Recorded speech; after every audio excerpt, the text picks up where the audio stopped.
False start.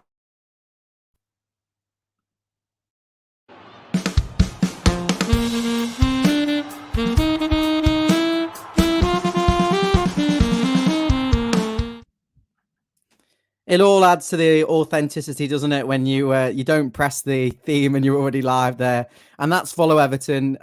Welcome. My name is Ryan. I'm the channel admin and host. And today I'm glad I've managed to recruit two people to actually join me for a show. And that is the wonderful Basil, my brother, back after a year gardening leave, completing his architecture degree. You'll have seen him on the last two streams. And the wonderful Robbie Pritchard, who has been watching our shows probably for 2 years now on Facebook. He's one of our few Facebook viewers. I know most of you like to watch it on YouTube, but he likes to watch it on Facebook, and he's always chipping in with comments. So I thought we'd bring him on today as we talk about the latest Everton transfer news and lack of signings. Of course, we'll also be looking ahead to the Sporting Lisbon game and just getting our teeth into some of the latest Everton content. So first and foremost, I'll bring in Basil. There's a smile on his face. He had to sit through all of the that game against Stoke. Dave, very quickly before I bring in Robbie, you how are you doing, and your final thoughts on Stoke? It was not very pleasant, was it? Do I have to talk about Stoke again? No, everyone knows it was drab. It was poor, and we don't want to dwell on it too long because it wasn't any sort of, it wasn't a measure of Everton's. Hopefully it wasn't a measure anyway of what Everton will be like this season, but it shouldn't be. It was a pre-season game, and it was about fitness. I did a space last night and with Mick from Twitter, and we had a really good chat, and it feels like the prequel before the actual main event. Like you know what's going to happen. Maybe the trailer to the film is a good analogy. We're not suddenly, I don't feel, in 2 weeks' time going to transform the whole team and suddenly be a free-flowing, free attacking, free goal scoring side. It feels like it's going to be more of that. Certainly if Calvert-Lewin can't get fit, you'd imagine Danjuma will get shoehorned into a number 9 role. And I think what you're seeing is actually pretty much close to what Everton are going to go with for that opening day against Fulham, unless we can get some signings in. I want to bring in Robbie now. Here he is. He's Robbie. Hi, everyone. It's not a Norwich kit. It's a Jamaica kit. Did you get that when you were on holiday in the Caribbean? Yeah, I got it off to Mary Gray, yeah. He's only just changed allegiance. Robbie, there's a lot to talk about tonight. I want to first and foremost get your thoughts on the Stoke game. David fell asleep. Well, he didn't fall asleep, but he fell asleep during the Wigan or the Bolton game. The Stoke game, I managed to catch the vast majority of it, and we were a little bit outplayed by Stoke for 20 minutes at the start. Found our way back into it, but we looked a bit open at the back with the clowns, Tarkowski and Michael Keane. And I also felt, we never truly looked like scoring a goal. But have you got anything more positive to say about the game, or you in alignment with us? Well, the thing is, boys, the last few seasons in pre-season, we haven't really done a lot, have we? So our expectations have been quite low. Although the fans' expectations are quite high. We're struggling. And if we can't attract players, I think where the toxic element comes into it is the fact that we don't know how much we've got. We don't know if we're going to have to sell anyone else. So it's all that. It could be this, it might be that, but it could be something else. And I think that just creates a little bit of uncertainty. And you know how passionate Everton fans are. I mean, I've been a fan since 1968, as a boy, as a man, and now an OAP. So it's kind of, we're all expecting and we're all wanting, and I don't know if they can deliver. So I think there's going to be some big changes in the coming weeks. I'm sure Sean Dyche and Kevin Thelwell, they're doing the best behind the scenes, but again, we don't know how much cash they've got. He said something after the Stoke game, didn't he? When it's a tough market. He's being politically correct there. We all know what he means, and he can't come out and say what he really wants to say because he's on the payroll, isn't he? So we've just got to hope for the best. I think we've got some. I think we've got some cracking players there, and if we can, the likes of Garner, if we can keep Garner fit, we've got Brandwaite in there now. Damari Gray, if he stays, I'd keep him at the moment. We can't afford to sell anyone else until we know who's coming in. So that's the way I see it. I just see pre-season. We want to be world beaters in pre-season. I tell you, if we get 3 points against Fulham, we're top of the league. Yeah, I mean, the Stoke game was an unpleasant watch, and as I say, I feel like it is the prequel for the main event. And if we don't get the players in, I suspect it will be quite similar to what we've witnessed. But there was good intentions, wasn't there, Robbie? At times, you could see Everton. They wanted to play quite quick through the lines. There was a little bit of speed to them, but it didn't quite always come off. I think that obviously is evident at pre-season. But Basil, if you look at some of the teams that have played in pre-season away in America and Australia in these Premier League season games, the Brighton versus Newcastle's, they're taking it very seriously. So how much of it is about actually like, let's get this team gelled and build some chemistry?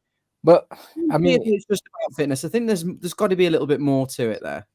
I mean, Everton haven't really made any transfers, have they? They've made 2 incomings recently, so there's not a lot of gelling, so to speak, to do. It's more of a case of Dyche getting his tactics across the team, which so far I've not seen anything unusual or new, but maybe saving it up for the Premier League. But in terms of the preseason as a whole, I mean, our results are pretty much better than any other preseason in the last few years. But look at the opponents we're playing against.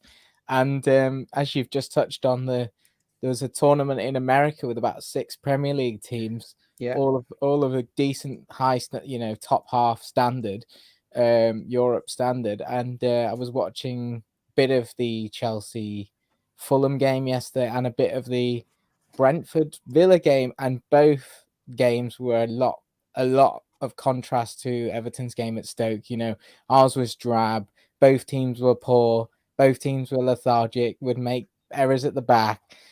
You look at the games in this American tournament. Yes, there was errors at the back, but the actual intent, the pace, the movement, the running off the ball, the intensity is there because you're going into play. If you're Fulham, you're playing Chelsea, and you can't be put passive because you just get torn apart, even if it is pre-season. So it's a much better test in those sorts of competitions, isn't it? And I'm not entirely convinced, as you say, that playing, I mean, it was quite clear he wanted a bread and butter group of friendlies, Stoke, Bolton and Wigan, all in the Northwest, all close to home. It was quite clear what he wanted to do with the preseason schedule, but I don't know whether playing them is quite as good as Everton going to America in a very intense games against Newcastle and Fulham and those sorts of opposition. Robbie, how do you feel about this? Because the preseason, as I say, it wasn't very enjoyable to watch. I don't think we learned anything new about any of the players. Only maybe a couple of them, Nathan Patterson, actually impressed us. Would it have been better for us to have actually played some high quality opposition and really treat it seriously to get ourselves up to speed? Or is it just about fitness and we could have been playing the pub team in Allerton? Yeah, after the last 2 seasons we've had, I think he's well, where we invited in the first place. There was rumours we were asked to go, but then when we weren't sure we were going to be in the league. He's probably thought, you know what? If we go away and we play Atletico, Real, whoever, we're going to get smashed. So that's not good for confidence, is it? Based on the last 2 years, I truly believe Sean Dyche. Someone says, quite a few have said, you know what, we're not going to play attractive football or whatever. Well, okay, that'll do. We just don't want to be going into Bramley Moordock, do we, in the Championship? I'm sure he knows what he's doing. He managed Burnley and they were boxing above the weight. We've done that before with Moisey. So I just say, okay, we're playing Tranmere, we're playing Stoke. Okay, it's not sexy, but the Premier League starts, that's when it all begins. So for me, it's fitness. He's big into his fitness, isn't he? So he doesn't have to travel across the world to play a game for the press to go, they did well, they didn't do well. I think he's probably decided to stay at home, keep his phone on the hotline with Kevin Thelwell. He's got too much to do. He's got other things to do. So I don't think we need it this time. I think he's played it safe. And I think that's how he's going to prepare for the season. That's the way I see it, based on years and years, I say, of supporting the Blues. I just see it's a different world, it's a different environment now, isn't it? People going off for £700,000 a week to Saudi Arabia when you're 30 plus 30. It's gone crazy. So, you know, and that's why I brought you on, Robbie, because you've given me a good answer. I asked you, do we need more of an edge? Do we need to be playing better opposition? And you think we needed to be closer to home. Dyche needs to keep his phone on him. We had better business, and we don't need to schlep halfway across the world to play against these teams. Let us know in the comments. Do you agree with Robbie? Basil, you were itching to speak there. I could tell. You on the other side of the fence. I know you didn't enjoy the preseason at all. I can see the value of both. You know, we staying close. You know, there's less travel, less jet lag, more time to actually recover and put the hard yards in. So you think fitness wise, it could have a much better effect on the team. Maybe not, general performance, but fitness and being able to outrun teams in those first few weeks. Maybe that will show through, but that's yet to be proven. But Everton there's no secret about Everton's finances. Was there something in there that was, they didn't want to spend the money to go to the likes of America, and they've just been to Australia the year before, so maybe they just thought, well, we can play it a bit closer to home, and it's not. I think there's also an element that obviously we stayed up on the last day, and there wasn't as much celebration in a way. There was an instant relief, and then it was wipe it under the carpet, and I think they probably knew that we need to go a bit under the radar and actually sort the issues out and not start glorifying all these preseason games against Juventus or United or whatever it is. Yeah. It's not really about that, but it would help to have that test of competition. We'll see next week against Sporting. Love it. Great answers. Brilliant. That's what we want. I'm going to go to the comments before we move on to our next topic, just to stick in line. Good evening to everyone. Peter, Eugene, all our regulars in here. I would say hello to Robbie Pritchard in the comments, but he's actually on the stream, as you can see, with us. He's left his Facebook home. Don't worry, I'll have several more others of you trying to come on now. They'll be queuing up around the block, and you're more than welcome to come on. Peter's in there. Kev Craft, of course. The Blues. Eugene. I've already mentioned you, Eugene, but you've made a few comments. I've starred some of them. I'll come back to them. And Neil, of course. Right, what are we talking about here? Eugene saying we missed loads of chances against Stoke. Yeah, we did, but then they carved us open many times as well. Stoke, I think they like a knife through butter at times in that first half. Peter wants the players organised properly, and I think Sean Dyche will do that. Peter's talking about the Fulham game. He's saying melodrama behind the scenes at Fulham. With Marco Silva, he was leaving and now he's staying. And Mitrovic, the saga goes on. He's looking to leave to Saudi Arabia to have a big pot of cash in his back pocket. Not that he isn't already earning millions of pounds a week and playing in the Premier League. Don't ask me. Kevin saying he thought you were very pragmatic, Robbie. So that's fantastic to hear that people agreeing with you at the moment. That's all going to change. I hope there's going to be some controversy. And Neil's just saying hello to Basil. He says, congrats on the first class honours. Allerton Le Corbusier is starting out. Well done doing the videos on those Stoke and Bolton games. You know what, Neil? David was brilliant. He came on and he did the videos. Obviously, we've got a couple of people on the channel who are dealing with bereavements, and we've got people who are away or not, don't have the equipment. And I asked Basil to help out, and he's back now. He's had his gardening leave. He's in architectural. He's qualified, whatever it is, with his masters now, and he's going down. David, where are you going? What's the next steps for you now? We'll see. One. He doesn't. That to me is telling me that maybe he's not sure. What? I thought you got a job. Yeah. Well. Yeah. We'll he's got a job. We'll talk about it another time. Oh, I don't want to know. Doesn't sound very good. No. It's fine. You're giving me anxiety because you had a job, and if it's changed, there's going to be repercussions. Right, let's get more serious. I'll forget about that and pretend he's saying nothing. We're playing a behind closed doors game on Tuesday, Robbie. This is against AC Monza. They are a Serie A team. They are first division, so the top flight in Italy. We're playing them in behind closed doors game on Tuesday. That must be good, isn't it? A good opportunity to get players like Andre Gomez back on the pitch, some more minutes for Garner, Branthwaite, and others who, and possibly Calvert-Lewin, or do you think he'd be saved till Sporting on the weekend? Is that at Finch Farm, is it, or is that Goodison? Behind closed doors. I imagine that will be at Finch Farm, or no, it'll be a Goodison. I don't know. Do you know what? He could have Your let a few back garden, fans, isn't it? he could let a few fans in there, couldn't he? Just some charities around the city and season ticket holders, people who put the money where their mouth is, game after game, season after season. I'd have had the fans in on that one, mate. No, I think it's probably only been organised last minute, you know. Well, I don't mean for pay. Just open the doors and let everyone in. It's a good point, that, actually. But they probably are trying to protect some of the tactical side of things, you know. Yeah, well, do you know what?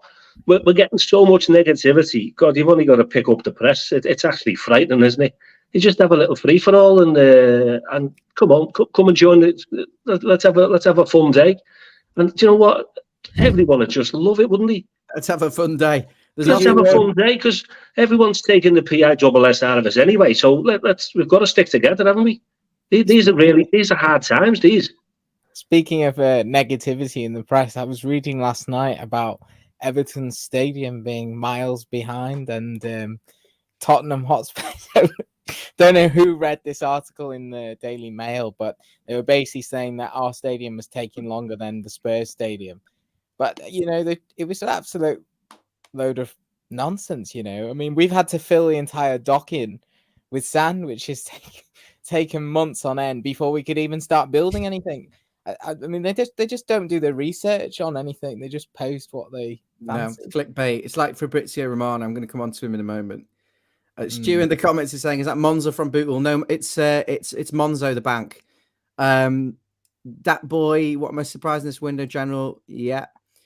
This is interesting. Could it be some time for maybe Dele Alli to get on the pitch? Is he? I think he's a few weeks away, isn't he?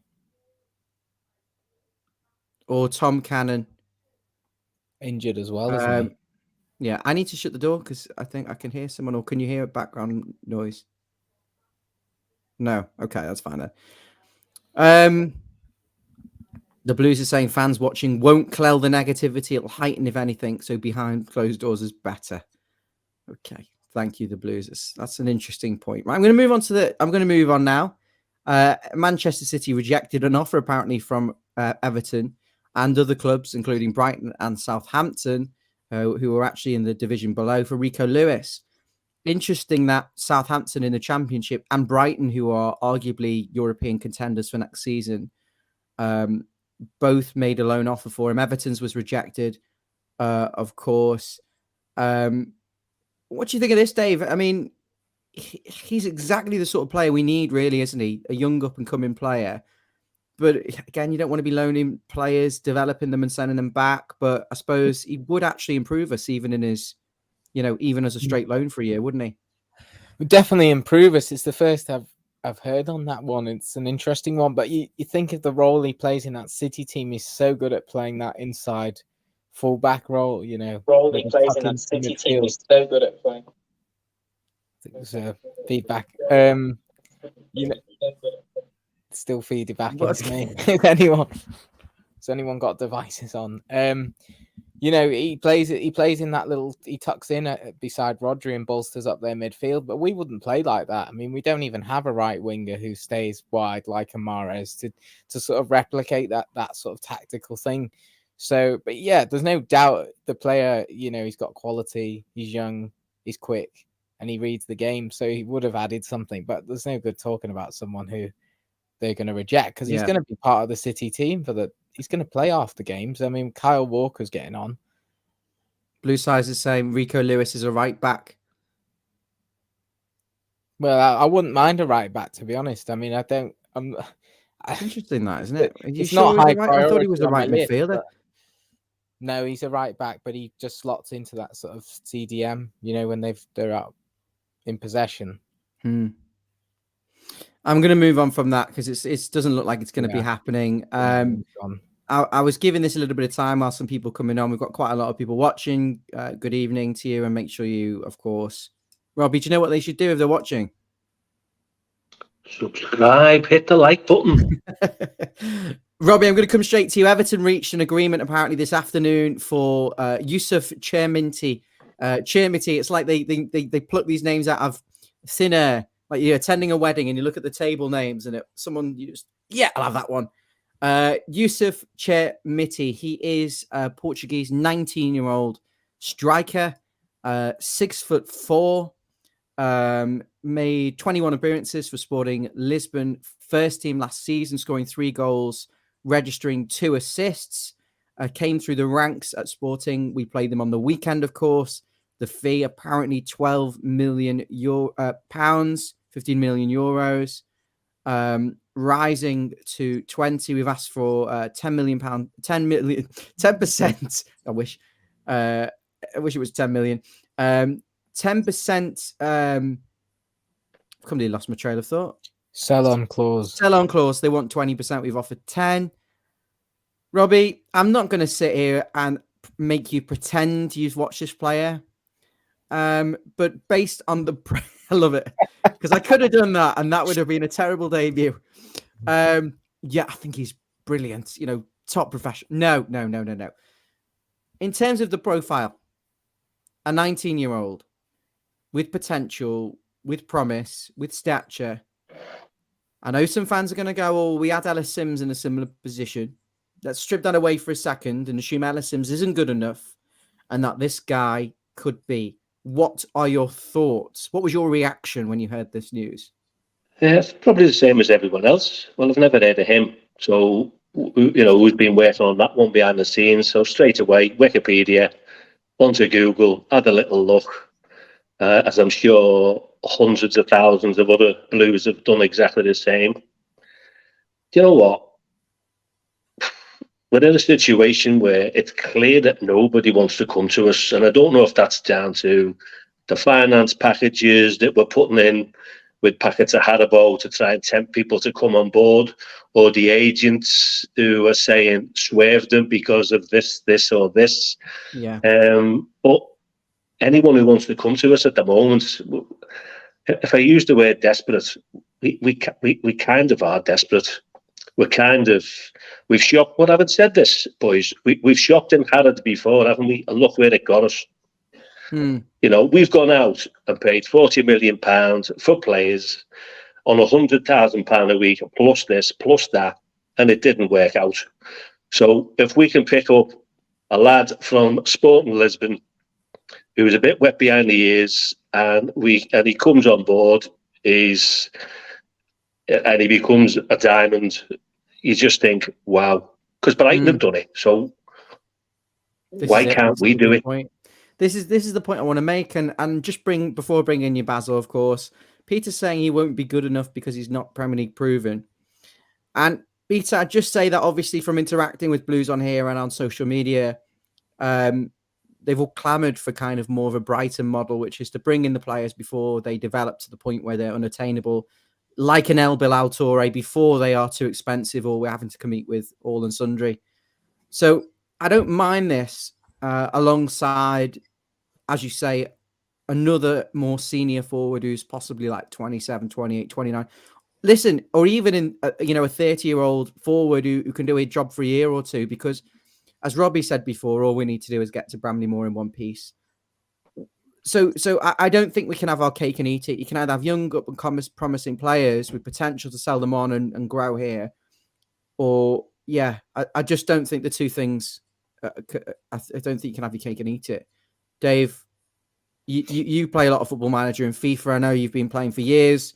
This is a player that you particularly scouted and watched last season, and his link-up play is definitely something that could improve, isn't it? He's got a good touch for a big man, but he doesn't seem to be bringing the players in as well as he could do. You're saying it like you've seen him 100 times. But from what people aren't coming on this show to watch 3 Muppets with no clue about football pretend we know Rico Lewis position and No, I know about Rico Lewis because he plays for City and I watch Premier League football. This is different. Yeah, but you were pretending there because we have to have some authority and we have 61 people watching live. And they could be watching the second episode of Coronation Street tonight at 8:30 and watching that instead. Give us some insight. I mean, I'll tell you the facts, David. Yeah, I'll tell you the facts. He scored 3 goals last season, right? Yeah, his record in 15 appearances. It's 21, but he only played 834 minutes. Yeah, well, it's pretty much his first season, isn't it? He's only 19 years old. Yeah. He's already 6'4", so he's a big presence. You need that in the Premier League. He seems strong, when the ball comes into him. He's fairly strong considering he's only 19 and probably doesn't have the all-round build-up play. All the all-round link-up and build-up play. But his body won't have matured yet either. Yeah, but he looks quite more mature than some 19-year-olds. I mean, you look at the likes. The only one I can compare it to is in signing wise is Moise Kean, because he came in at a young age. He was the similar sort of thing, putting a gamble on somebody who's a prospect. And, he ended up going back to Juventus for pretty much the same money we paid. So he didn't make any loss on him. And I think at that age, you can afford to take a gamble and still recoup some of the money back because they're so young and they will prosper somewhere. So I don't think this can be really a bad signing, but this has to be judged against the whole window. Obviously we've missed out on Rodrigo, then Villatore, Nicholas Jackson as well. Sure. Yeah, well, he was never Chelsea. Yeah, he would have been excellent, but we've missed out on targets. I think we're getting desperate now. I think we would have liked to have had two more Dave, signings in. Do you think, I mean, obviously you make a good point. Look at this at the whole window. And if he's part of one of many signings, it looks like a great buy with potential for the future. In isolation without the other players, it could be considered a risk or worry. The same could have been said with someone like Ashley Young. If he'd have been the last signing in a group of 4 or 5 other players, you'd be like, okay, this is good. But when you look at him as the first signing, you think, oh God, what are we doing? We've got no clue. So proving wrong so far. But these sorts of players, obviously getting them in early and developing them has got to be the philosophy that Everton do. At the same time, there is that risk. Sure. Obviously, there must be a grand plan here, though, with this player. You wouldn't anticipate him coming in and starting as a number 9. And the talk is we're looking at a senior forward as well. This guy, he's only just made his debut for the Portugal under-19s last year, hasn't played for the under-21 side yet. I don't know what his level is going to be, but you'd imagine he's been really heavily scouted and this is the player they want. Or do you actually think maybe he's the Z choice on a list of 25 of the players that we missed out on? It's hard to say, isn't it? It doesn't seem like he was the first choice, but I think, there must be a pot of money somewhere. And the only player lower than him is someone down the pub, isn't it? Playing for a pub team.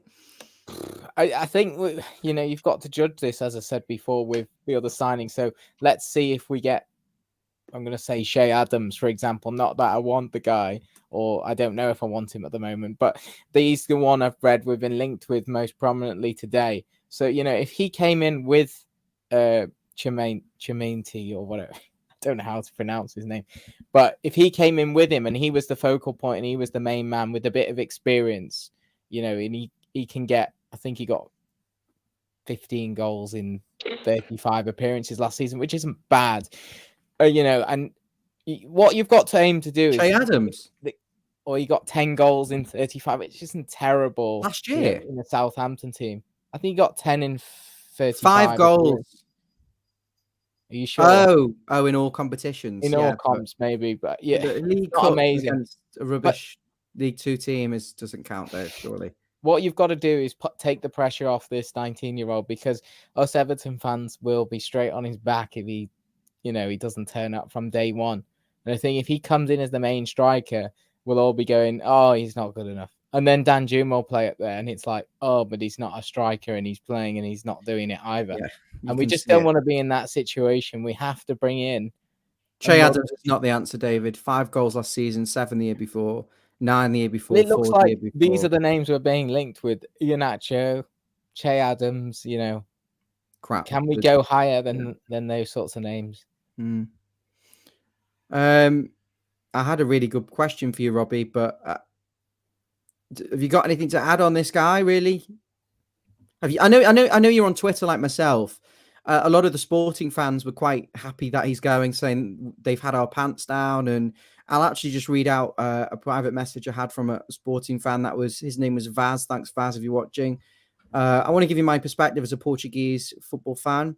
He's got a really high potential. He's tall, very fast, very fast. That was interesting because the videos that I saw, he didn't look rapid. He looked a bit clumsy, and he looked a bit too big for his body. And I hope that he'll grow into his body. But no, I just hope in time, he'll adapt well.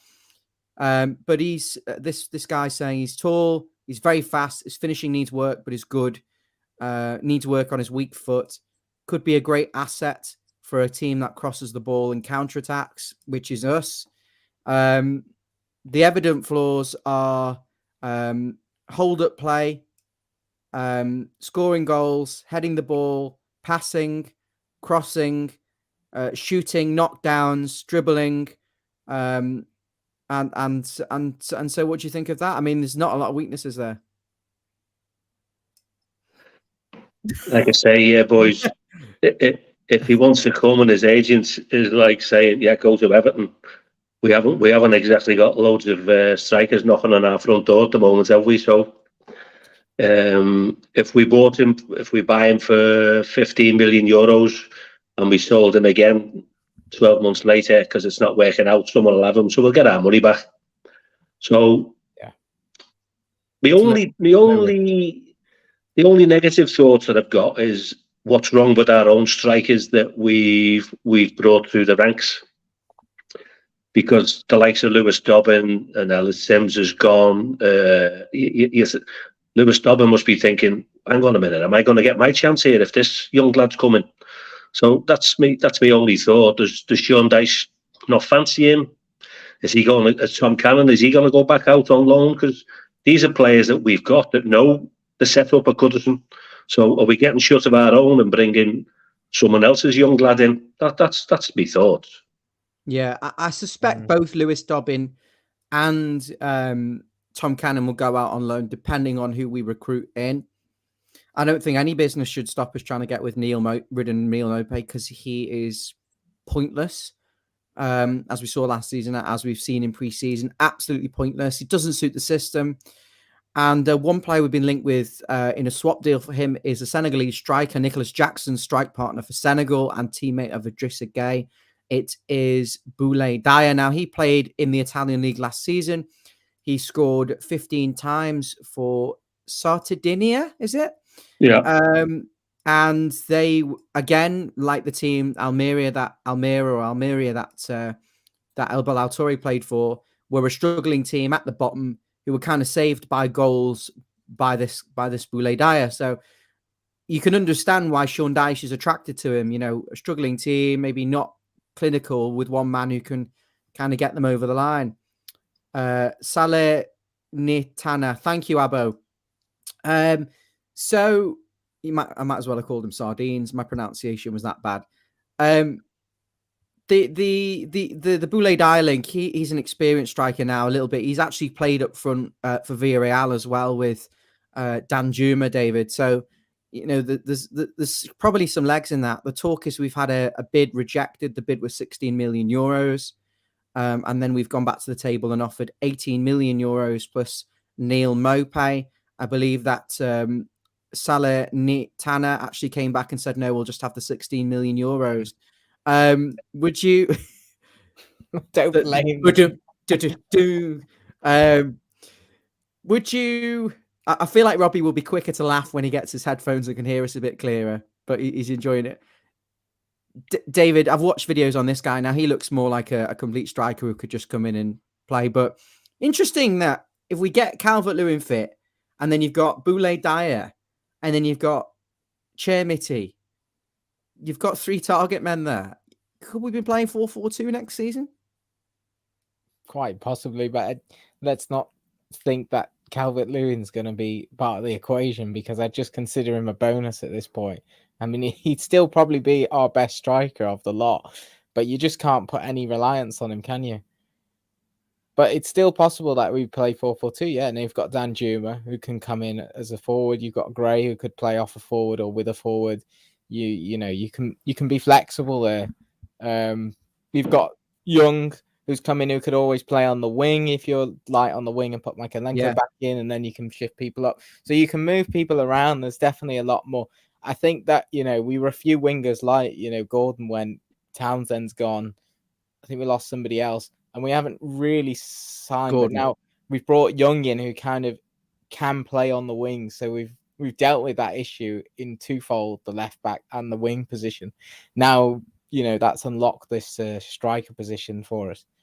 I don't know whether Ashley Young can play wing, like a wide forward, like a Danjuma who's going to penetrate and score. I think Danjuma is very much a left wide forward, like a Richarlison. I think Ashley Young he's a right back, really, if I'm being honest. That's now going to be playing mostly at left back.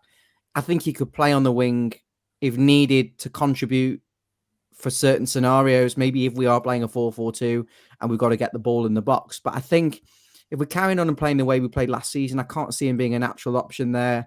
I like the idea of the 4-4-1-1 with Danjuma, second striker. That's what the Blues are saying in the comments. Now, Robbie, Sean Dyche actually described him as a 9.5/10 for Danjuma. So that could be an option, perhaps, maybe if Decore wasn't on form, to drop Danjuma in as in that position, perhaps.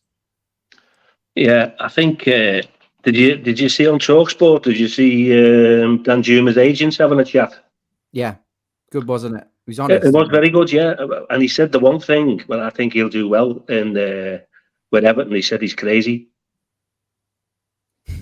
and he just loved the atmosphere, didn't he, when he was warming up on the touchline when Michael Keane scored the equaliser against Tottenham, and it was like, well, we all know what it was like. And I think that sold it to him. The fact that he wants to come, I just love him because he wants to come. Yeah. So I genuinely see us. I see him. He's kind of, if I say, a little bit of a nomad at the moment. No one else wanted him, or maybe they did. And he said, no, I fancy Everton. I let them down in January, and we all know why, don't we? Because of the situation with managers and the board and whatever. I wouldn't have wanted to come in January. Yeah. So he's here now. I think we love him. I actually think he's going to be one of the main guys this season. Hopefully he doesn't get isolated moving forward and end up shoehorned as a sole striker like he did against Stoke, and can play left wing or on right wing or as a second striker alongside, hopefully, Calvert-Lewin, Chermiti, if he turns out to get the job done and join and be good, and Boulaye Dia. I think if Everton, David, could get Boulaye Dia over the line, Chermiti, and then possibly another wideman, you'd go into the season fairly optimistic, wouldn't you, of at least, a 17th place finish?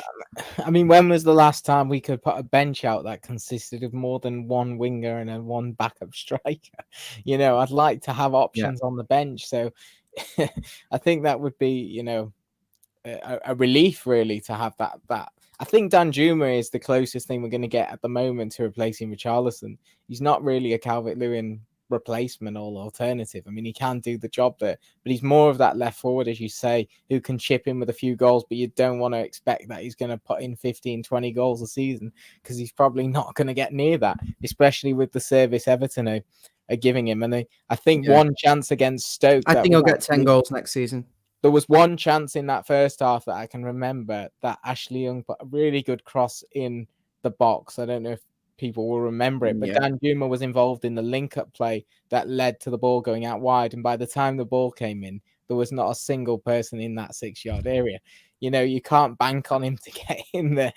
So, we need to get those other forwards in. But I think, Boulaye Dia, I don't know too much about him either. We must have a really long list of these sorts of strikers who are quite, physical, youngish strikers. There'll be a list going around. All the clubs will have a list of players who are available. No secrets anymore. No, it's knowing who's available, knowing who's attainable, for what level they are, and I think it's fairly common now. Mark is in the comments. Mark Spurrier, good evening, and Barry's also wishing us good evening. Thanks for popping on. They like to watch on Facebook as well. We've got loads on YouTube, of course. Just reading through the comments here. Maybe going back in for Mina, apparently.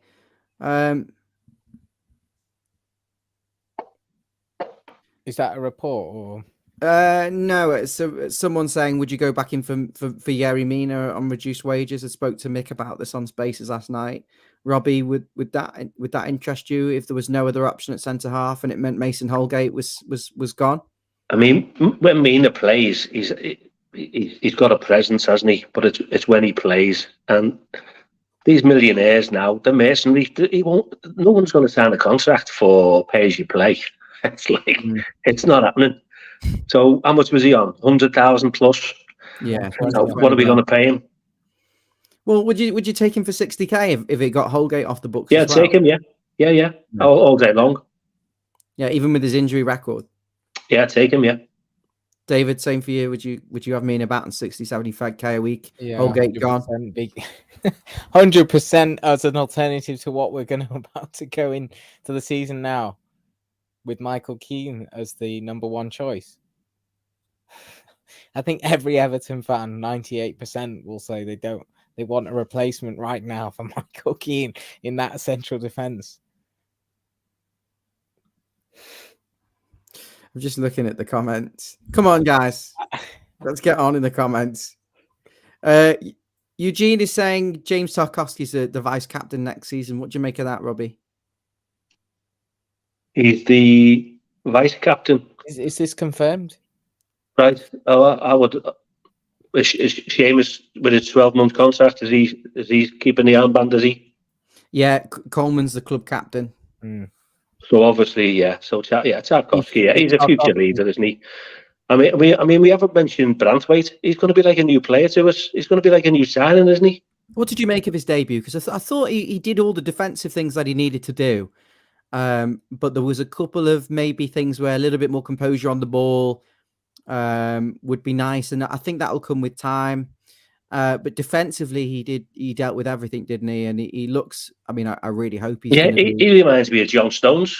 That's how I see him. I see the big clubs coming in for him at some point.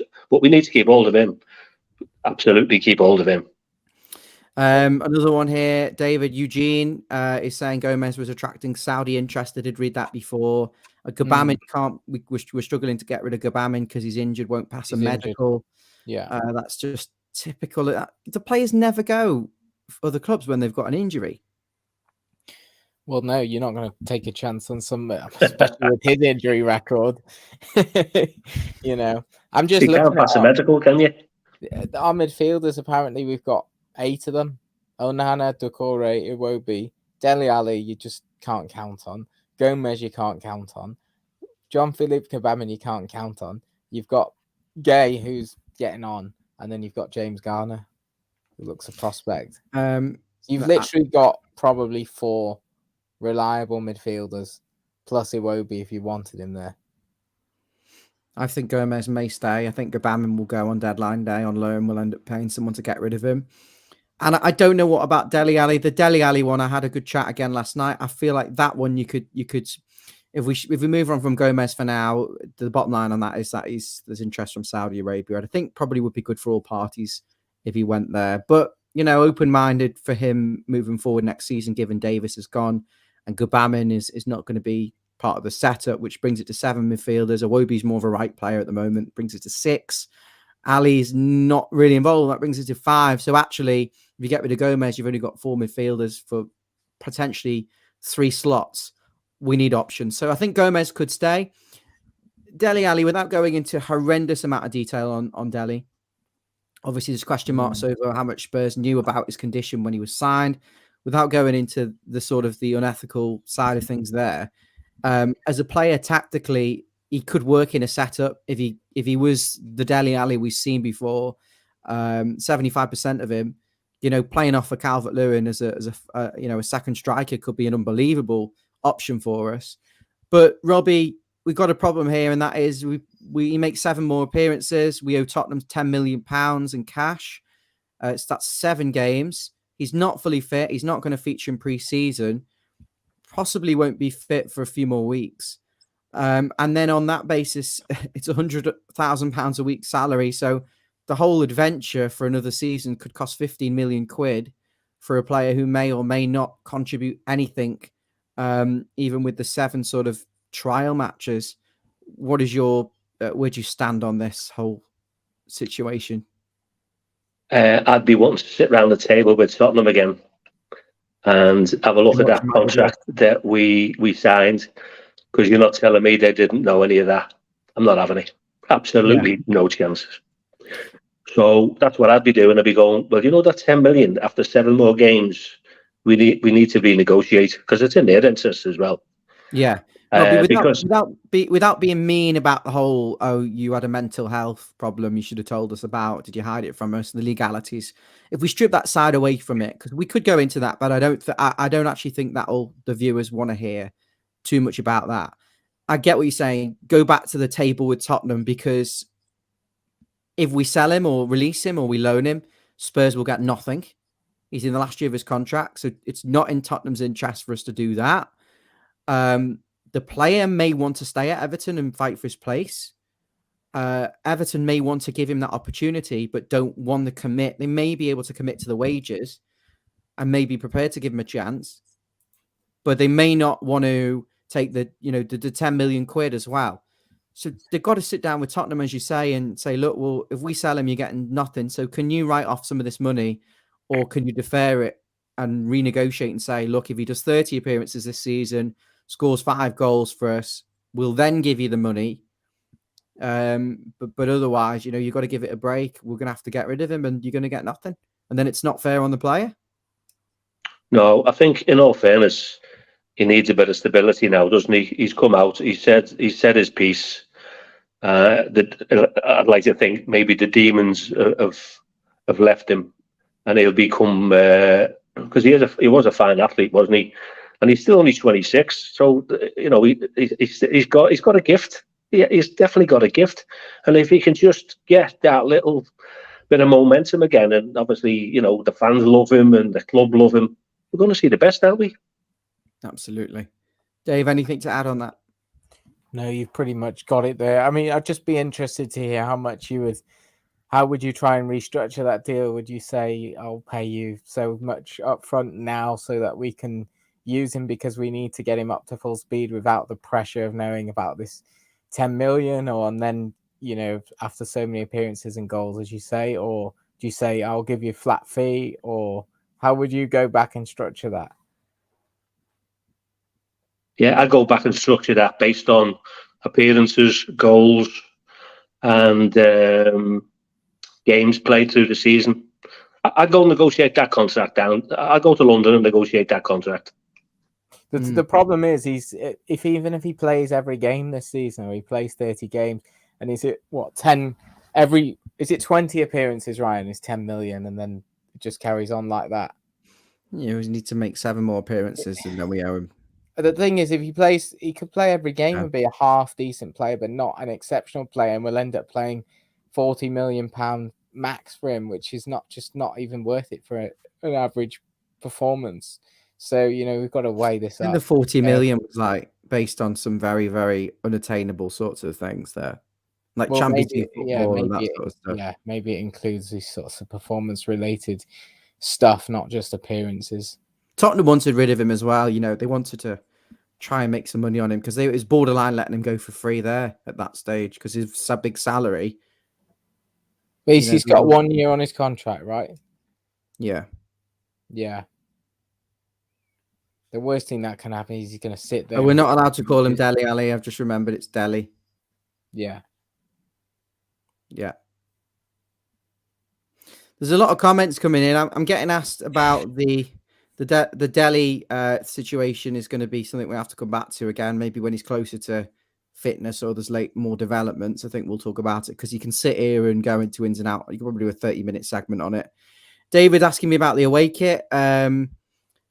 I've just bought it before. I like the fit. The reason I bought it mainly was because I play 7-a-side and it's like blue team versus red team. And this is close enough to red. It is actually salmon coloured. I can confirm it is not red. It's not pink either. We've had the pink kit last season. It's salmon. It's probably closer to the coral kit, which was very nice a few years ago with Kazoo on it. And that was a very nice kit, that Kazoo Coral Umbro kit, actually. Listen, I have an affiliate link in the description. So if you're going to buy this away kit or anything from the channel, click on that link and buy the kit. If you want my honest, objective opinion on this kit, now people are going to buy it regardless of whether I give you what I think or not. They are cheaply made. So this is going to be the worst buy this kit, click my link, sponsor and fund the channel video. They are cheaply made. The stitching isn't great. The pattern's a bit strange, and the color's salmon. How does it fit? Well, I like the neck. I like this. The neck is nice. I just moved David's comment. The neck is nice. I suppose you could say that the pattern's actually quite cool. The neck's nice and comfortable. The fit's quite loose. I get a slightly bigger size. The badge is, it's not printed on. It is embroidered on. So it's decent, but it is a cheaply sort of made kit. I think it's made in China.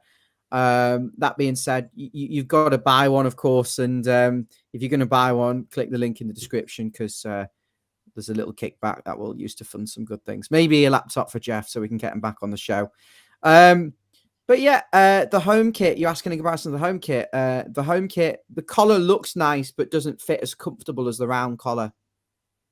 So that's probably my assumption. But the material and the quality is very similar. They'll probably kill me for that, but I can't come on here and say it's like buying the Rolls Royce of tops. It's just no, it's a complete, you can see for yourself. You'll see for yourself. Right, I'm now going to pass you over to our main man in the middle, Mr. Basil. He's going to go through our final comments, starting from David. Go from 851. Abo, talking about Branthwaite over Keane. If there's anything worth sort of directing at either of us to, then what, are you bored of it? No, just have to share the responsibility. We've been on an hour. I think Robbie thought it was 20 minutes. Well, actually, Robbie, our streams very rarely are 20 minutes, especially if Chris Goodman's doing them. If Chris Goodman's doing the stream, you might as well camp down for the night. If you find him, by the way, send him back here because he's gone missing. We'll rattle through some. So the Blues is talking about Mina said he probably wouldn't come back because he's after big money. I mean, that's why he left, isn't he? He wanted another big deal, but he's too injury prone. So you said Abo and Branthwaite playing. Yeah, is that where we were up to?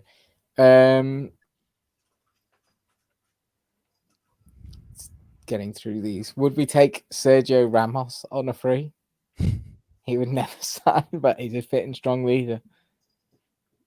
Loved him when he took Salah down in the Champions League final a few years ago. Got him injured, and then they went on to win it. He wouldn't come, would he? He wouldn't put us onto his CV. No, wouldn't put us into our CV. Gene's saying, we didn't know anything about Onana, so we've got to give the lad a chance. I think he's talking about Chermiti, and he's excited by this Branthwaite partnership. I mean, the thing is, Branthwaite's left-footed. I mean, you can't underestimate how important that is in that. Isn't he not right-footed with a strong left foot? That's what I got told. Well, he's pretty left-footed if he is right-footed. I mean, I still feel like I've got a Norwich fan on the coming on to do an opposition view. I need to get him a kit. It's such a nice top as well, but it's throwing me off so much. I was trying to research Ashley Young. What foot is he? I couldn't get the answer. He's a right-footed left back. I think he's right-footed, but everywhere you read, when it says foot, it just says two or both. Yeah, it never states a foot because he's he scored that goal last week on his left foot. It looked like an authentic strong foot. He's equal. Mina on a play as you play. Neil saying anyone involved in EFC recruitment for the last 5 years should never work in top level football again. 90% of the signings have been awful, not just disappointments, absolutely dire. I mean, is there anyone in the last 5 years you were happy with off the top of your head? Richarlison. For the money. I mean, even Richarlison was like 50 million, 40 million. But I don't know. Well, I mean, we have changed the scout recently, haven't we? And we're changing the board, so we'll have to see how it goes. And Kevin Thelwell's not really had anything to go off. There's a few comments in relation to, obviously, you said about Dele. There's quite a few in that area. Peter's asking what's happening with the pundits who were very critical of Dele and have now decided not to say anything. They've hidden away. They didn't know what was going on, did they, at all? No, and I suppose if it came up in conversation, they should have really apologized and hold their hands up. But it shows you've got to be careful what you say about people, because you just don't know what's going on, do you? Especially in those sorts of situations. Mark saying, what's the latest on O'Neill? I think guess you mean no news is good news, rather than the pub chain. But I heard McNeil was out for a couple of weeks, but maybe that's just a bad rumor going around that he's going to be at least missing the start of the season.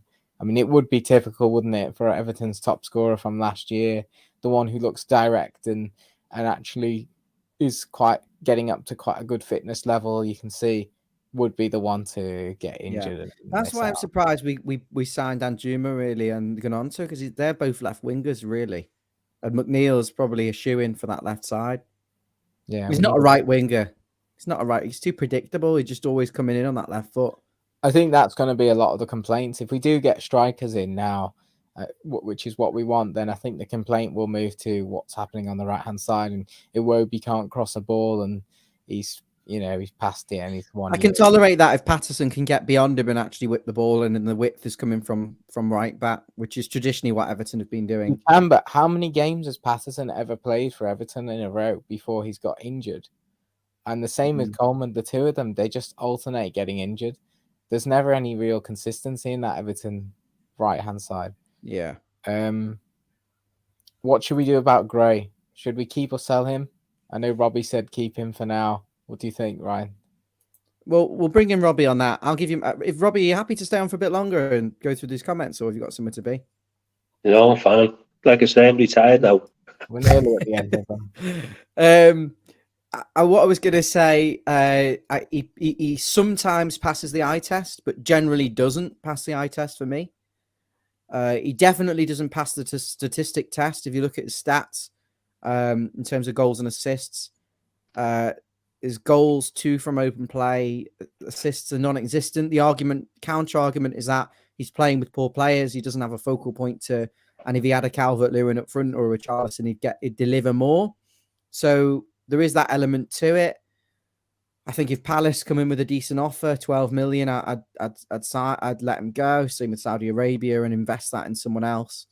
But as I say, I really don't think it matters if we get in a winger who's a supplying winger and not quite like a goal scoring wide forward. Then it doesn't matter that there's no one to cross to in the box at the moment, and it's gonna make. I don't think it's gonna make much difference. Robbie, you're on a different side of the fence. You like Damari Gray, or obviously you've got the Jamaica top on? But first of all, look at how much we paid for him.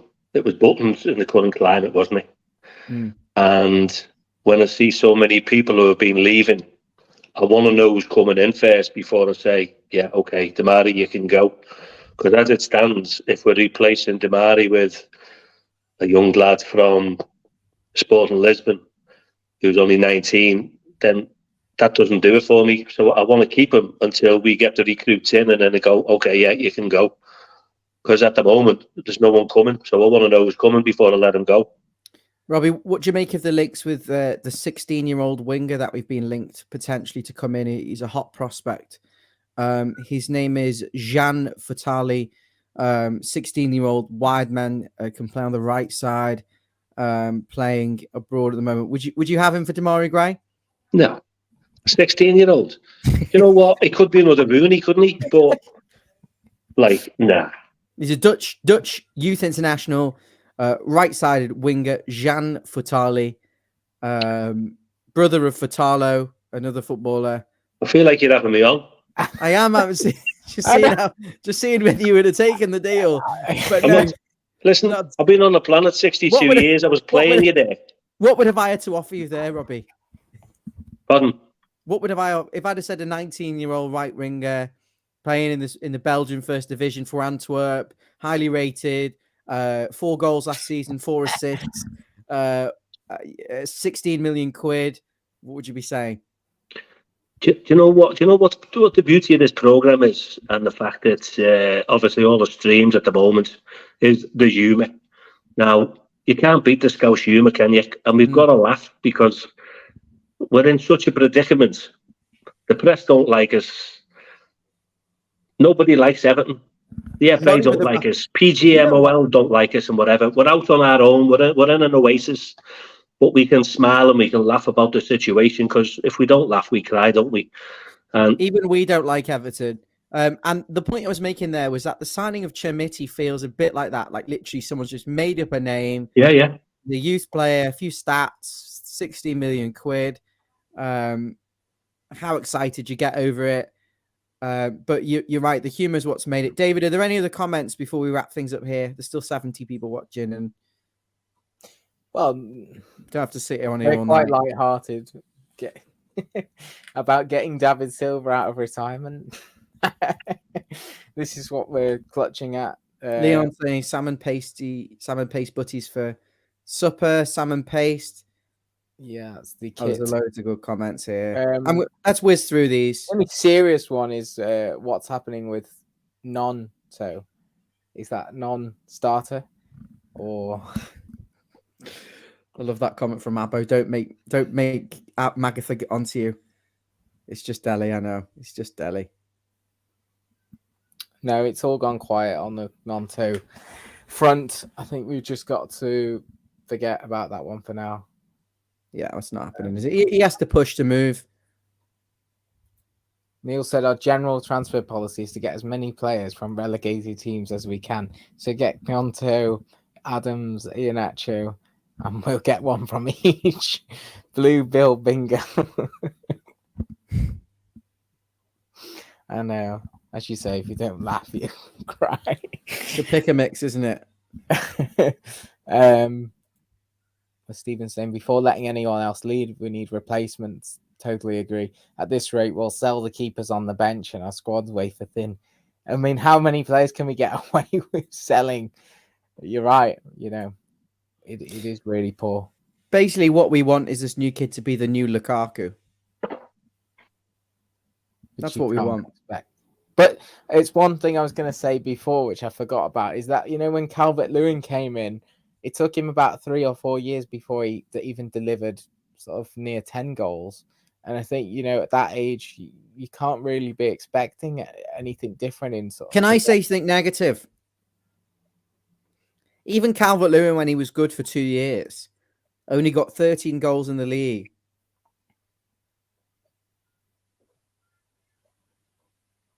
Yeah. And I think the other season he got 16, but he was playing with James Rodriguez, Richarlison, Gylfi Sigurdsson, and Luca Dean. And most of them were, you know, I know someone's still got to put the ball in the net, but he's not playing with that level of player anymore. We are putting a lot of pressure on the strikers.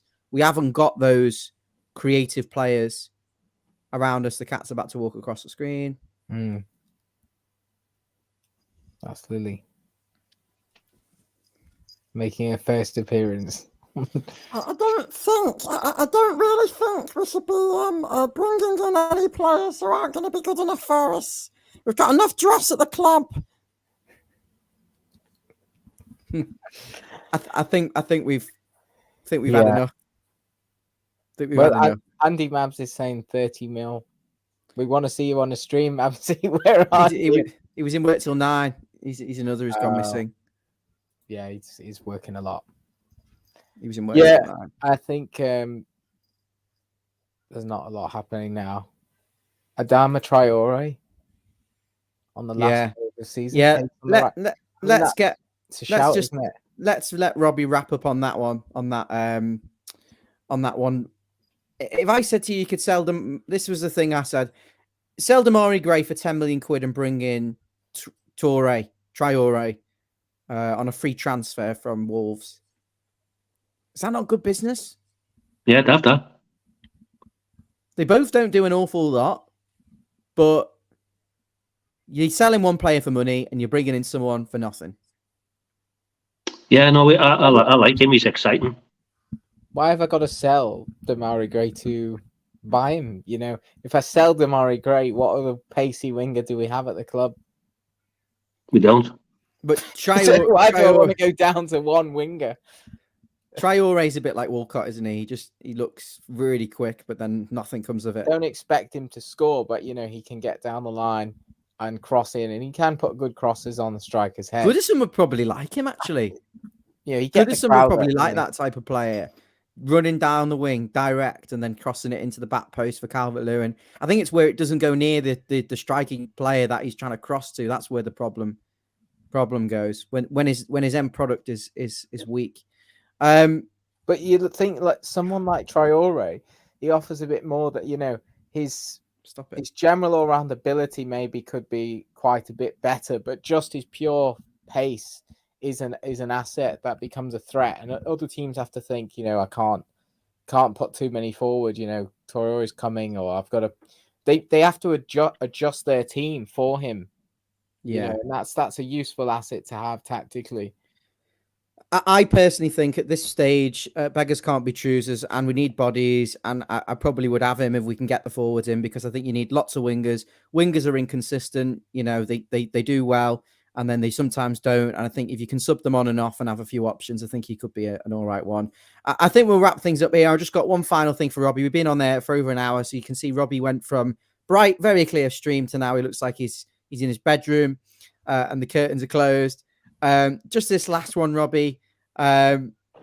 This is from Eugene. He's saying Everton should sign Harry Kane from Tottenham.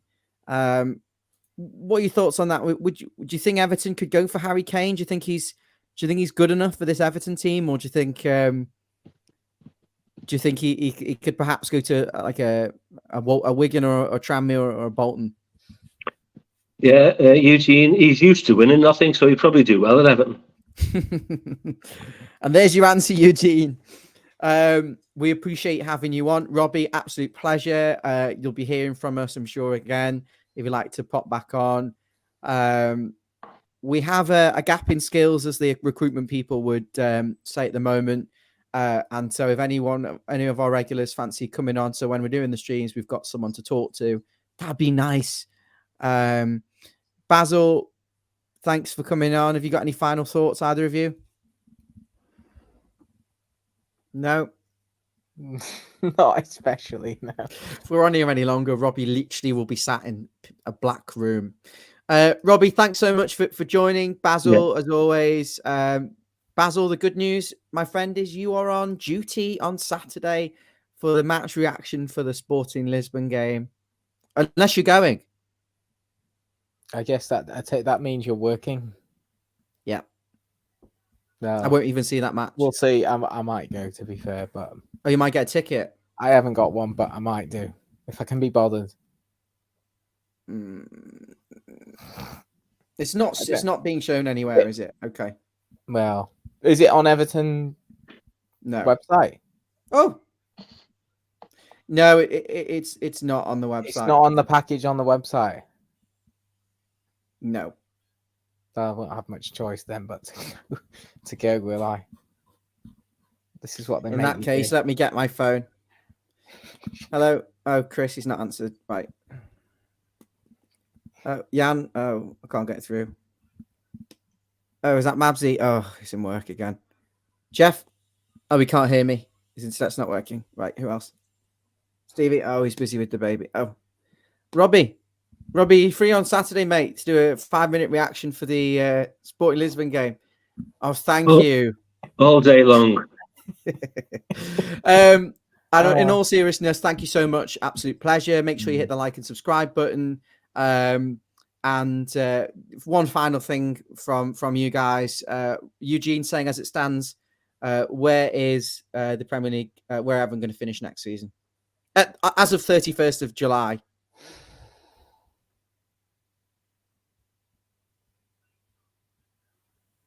Have we got to answer that question? You can abstain. Well, yeah, I think we'll survive. I think I see 3 more signings coming in. League 4 position. if we're lucky. 4 if we're lucky. Position. I'm going for 14th, 15th. Okay. Baz, have you got anything? 17th.